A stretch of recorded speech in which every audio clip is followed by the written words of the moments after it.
Dans mon précédent poste, j'ai parlé du principe démocratique. Et vient la question maintenant, est-ce que l'Union européenne est une démocratie? C'est un sujet qui est assez récurrent. Alors, Jésus-Christ demandait toujours à ses disciples de faire preuve de discernement. Il leur disait, vous êtes capables, en regardant le ciel et en observant les animaux, de savoir quel temps il va faire, donc vous pouvez être capable de lire les signes des temps. Vous lisez d'autres choses du genre, c'est à un arbre qu'on reconnaît ses fruits. Donc, faisons preuve de discernement. Alors, sur le principe d'une démocratie, souvent, ce qui fait référence, c'est la liberté de la presse, l'état de droit, le respect des droits des individus, enfin, la Déclaration universelle des droits de l'homme, par exemple. Après, on peut se concentrer sur le côté constitutionnel. Alors, qu'est-ce qu'on peut observer? Le chef de l'État, le chef du gouvernement, les assemblées législatives, la chambre haute, la chambre basse et le système judiciaire. Si on regarde le système judiciaire, celui de l'Union européenne est assez semblable à celui de la France ou du Royaume-Uni. Ce sont des fonctionnaires qui sont indépendants, qui ne dépendent pas réellement du pouvoir, même s'il y a un ministère de tutelle. Et c'est encore plus vrai au niveau de l'Union européenne, parce que ça ne dépend pas d'un gouvernement, d'un État, ça dépend de l'Union elle-même. Sur ce qui est du chef de l'État, le chef de l'État, en l'occurrence pour l'Union européenne, on peut considérer que le chef de l'État, c'est le président du Conseil européen, c'est-à-dire celui qui préside l'Assemblée des chefs d'État et gouvernements de l'Union. Donc cette personne est désignée par ces pays-là et avec l'assentiment du Parlement. Qu'en est-il de la France? C'est un suffrage universel direct, donc c'est très démocratique. Et du Royaume-Uni, c'est héréditaire, mais bon, comme le souverain n'a pas de réel pouvoir direct et plus une représentation du peuple, ce n'est pas une issue, ce n'est pas un problème au niveau démocratique. Le chef du gouvernement, alors au niveau britannique, bon, il est issu du Parlement, théoriquement choisi par le souverain, mais en fait choisi réellement par le parti qui est majoritaire dans le Parlement. Avec ceci près qu'on se retrouve dans le cas d'une démission d'un ministre, d'un Premier ministre, que le Premier ministre suivant est simplement élu par les délégués d'un parti, ce qui pose question au point de vue démocratique. En France, le Premier ministre est désigné par le président de la République, mais peut être démis par l'Assemblée nationale en cas de question de censure. Mais il reste désigné par quelqu'un qui est déjà élu. Qu'en est-il de l'Union européenne? En fait, c'est désigné c'est proposé par l'ensemble, c'est désigné par le Conseil européen, donc qui est l'ensemble des chefs d'État et gouvernements de l'Union européenne, et validé par l'Assemblée, par le Parlement européen. À ceci de particulier qu'il y a en plus une validation de chaque commissaire, c'est-à-dire chaque ministre qui fait partie du gouvernement de l'Union européenne, ce qui n'est pas le cas ni dans la France ni dans le Royaume-Uni. Enfin, pour les histoires des chambres, chambre haute, chambre basse, la chambre basse, donc c'est le Parlement européen qui vote le budget et vote les lois, donc qui est élu au suffrage universel direct, un tour proportionnel, donc avec une véritable représentation des électeurs. Alors, en France, c'est un peu le même système. Nous avons une assemblée parlementaire, une assemblée nationale qui décide du budget de l'État et vote les lois, qui est élue au suffrage universel direct à 2 tours et qui représente assez essentiellement l'ensemble de la population. C'est un peu plus compliqué au niveau du Royaume-Uni parce qu'ils ont un système à un seul tour. Et en fait, on se retrouve assez fréquemment avec une majorité au Parlement qui en fait ne représente que 30% de la population, 30% de ceux qui ont voté dans le meilleur des cas. Ce qui est un peu problématique sur le point de vue démocratique. Enfin, la Chambre haute. Donc le Sénat en France, lui, il est élu au suffrage indirect, puisque ce sont les grands électeurs qui l'élisent, à savoir les élus locaux, plus quelques personnes qui sont désignées par d'anciens sénateurs. Et donc c'est une représentation locale, mais qui n'est pas directe par les votants. Au niveau du Royaume-Uni, alors là c'est compliqué, parce que c'est toute désignation du cabinet du Premier ministre. Voilà. Au fur et à mesure. Jusqu'à quelques décennies, il y avait même des personnes qui étaient membres de la Chambre des Lords, donc la Chambre haute, par hérédité. Et nous avons toujours une partie du clergé, notamment des évêques, certains évêques qui font partie de la Chambre des Lords. Donc aussi ça pose question sur le fonctionnement démocratique. Alors que au niveau du Parlement européen, la Chambre haute, c'est le Conseil européen qui est composé des représentants, des chefs d'État et des gouvernements de l'Union européenne, donc qui sont que des personnes élues directement ou indirectement par leur Parlement. Donc la question, est-ce que c'est un État démocrate, enfin un État, est-ce que c'est une organisation démocratique? Oui, non, oui. Dans les faits, c'est une organisation démocratique et parfois qui l'est plus que nos propres pays. Alors pourquoi généralement les gens désignent l'Union européenne comme une bureaucratie? Déjà, ce n'est pas une bureaucratie, parce qu'une bureaucratie, c'est le pouvoir que des fonctionnaires, et ce n'est pas le cas. En plus de ça, le nombre de fonctionnaires de l'Union européenne, ça ne fait même pas le nombre de fonctionnaires qu'il y a dans la ville de Paris, pour donner un ordre d'idée. Mais généralement, les populations qui désignent, qui ont une problématique à reconnaître le fonctionnement démocratique de l'Union européenne, ce sont les populations qui sont issues d'anciens empires coloniaux,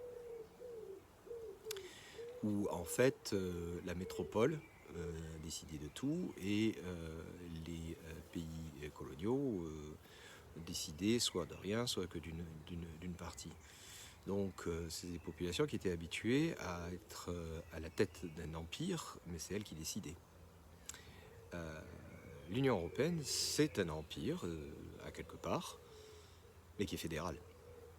Donc la décision vient de tous les pays et de toutes les populations. Et c'est un empire qui s'est créé non pas sur des guerres, mais sur une volonté de construire la paix ensemble entre peuples. Donc oui, en faisant preuve de discernement, l'Union européenne est une organisation démocratique. So I was talking about the democracy in my previous post. So as usual, Jesus Christ was asking us to be able of discernment. He was saying to his disciples, well, you are able, just looking at the sky or looking at the behavior of the animals, to predict what the weather is going to be. So you should be able to predict in the same way what is going to happen in history or in politics and things like this. In the same way, he used to tell us that you could judge a tree by its fruits. So So we need to discern if the European Union is a democracy or not. And it's a topic that is often coming into politics. So usually to describe a functioning democracy, we talk about the freedom of the press, we talk about the rule of law, we talk about the human rights, things like this. But also we can have a look at the constitution, how it works. So constitution, so we divide with the head of state, head of government, upper house, lower house, and judiciary. Judiciary of the European Union is similar to the one in France and in UK. It's most of the members are civil servants who are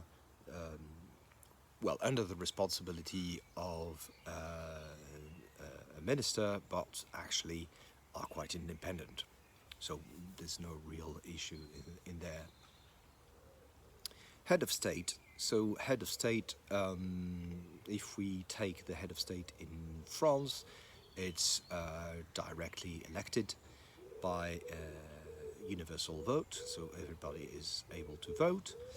And if we take UK, it's the monarch, so it's hereditary, which is not an issue because the monarch hasn't got a real power. In fact, it's more representation of the population.